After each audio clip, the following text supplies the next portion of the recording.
Okay, I'm in the local grocery store and a woman came up to me to ask me what I knew about yogurt. And I said, what are you asking exactly? And so she started to say, well, I'm looking for Greek yogurt, but all there is non-fat yogurt. So all these yogurts, they're all non-fat. And I said, what are you making? She said, I'm making falafel. And I said, well, you happen to get somebody who is not only a health educator, chiropractor, and nutritionist, I'm also Lebanese. So I can talk to you about the falafel as well.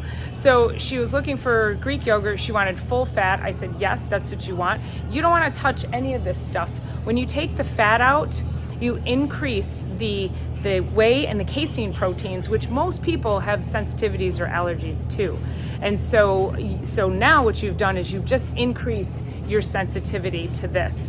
Put the fat in. The fat is fine, but if you can get 100% full fat yogurt, I challenge you to. I actually sent her over to the Middle Eastern market because it's the only place I know to get full fat yogurt.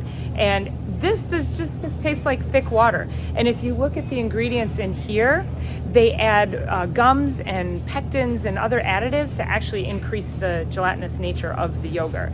These up here, you think yogurt's healthy for you? Now take the non-fat and let's just add a whole bunch of sugar to it. So these are like off of my list of healthy things to be eating. You might be thinking you're doing something good for yourself, but trust me, you are not. All right.